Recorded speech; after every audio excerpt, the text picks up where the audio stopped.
On July the 16th, 2026, at around 3 in the morning, a woman in Idaho Falls woke up to find a man standing over her bed. According to the arrest affidavit, 39-year-old Tyler Humphries had broken into her home. He made direct threats against her. He then allegedly got on top of her and attempted to assault her. When she screamed for help, he allegedly covered her mouth and grabbed her by the throat. A child was sleeping in the next room.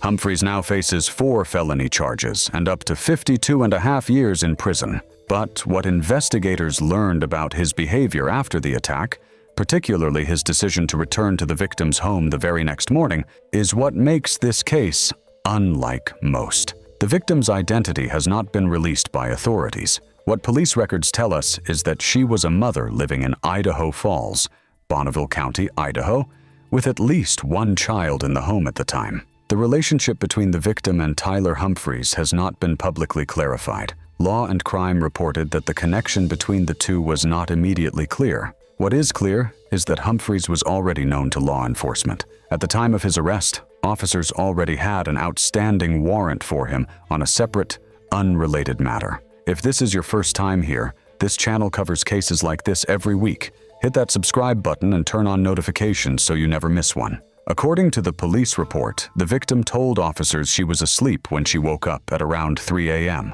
Humphries was standing over her. He made verbal threats, then allegedly climbed on top of her and tried to assault her. When she tried to call for help, he allegedly covered her mouth and grabbed her throat. The victim managed to break free and escape to her child's room. What happened next involved the child directly. According to the affidavit, the child wrapped a blanket around the victim and then confronted Humphries. During that confrontation, Humphries allegedly threw the child into a wall. He then left the home. Officers from the Idaho Falls Police Department responded and documented bruising on the victim's upper thigh. The victim reported that her throat hurt and felt like it was burning. She was taken to a local hospital for examination. At the hospital, doctors found that the victim's throat muscles were actively tightening. She had to be given muscle relaxers to prevent her airway from closing. That detail alone tells you how serious this alleged attack was. The next morning, Humphries allegedly returned to the victim's home. He left briefly, then came back again roughly 10 minutes later. This time, officers were already on scene. They arrested him on the pre-existing warrant. During the arrest, officers found Humphries in possession of 4.7 grams of marijuana and a glass pipe described in the police report as the type commonly used to smoke narcotics. Now, here is where the case takes a turn. During his police interview, Humphries initially told officers he had gone to the victim's home because he wanted to cuddle with her. He said he had simply tried to get into her bed. But under further questioning, Humphries changed his story. He admitted to assaulting her. That shift from minimizing the incident to admitting to the assault is now a central part of the case against him. Think about that for a second.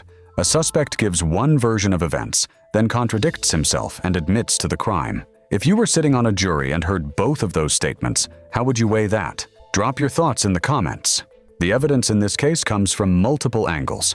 The victim's testimony, given to police the night of the attack, and backed up by documented physical injuries, hospital records confirming the throat injury and the danger to her airway, the child's account as both a witness and a victim who was allegedly thrown into a wall, and then the suspect's own contradictory statements, all documented in the arrest affidavit. If you are finding this breakdown valuable, take a second and subscribe.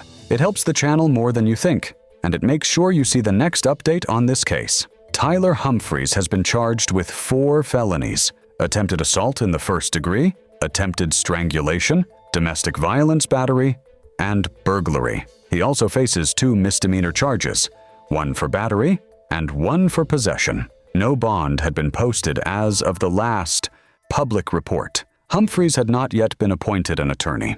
He remains in custody at the Bonneville County Jail. His preliminary hearing is scheduled for July 31st, 2026, before Magistrate Judge John Dewey. If convicted on all charges, he faces up to 52.5 years in prison and fines up to $163,000. It is important to note that Tyler Humphries has been charged with these crimes. He has not been convicted. Under the law, he is presumed innocent until proven guilty. The biggest unresolved question in this case is the relationship between Tyler Humphries and the victim. The domestic violence battery charge suggests authorities believe some kind of relationship existed. Under Idaho law, that charge typically applies when there is a household member, intimate partner, or family connection. But the nature of that relationship has not been publicly defined. Understanding it could be key to understanding how he got into the home, what he meant when he allegedly demanded the victim tell him the truth, and what the full context of this attack really was. And here is another question worth thinking about. Humphries returned to the victim's home the very next morning, just hours after the alleged attack. What does that tell you about how he viewed the situation?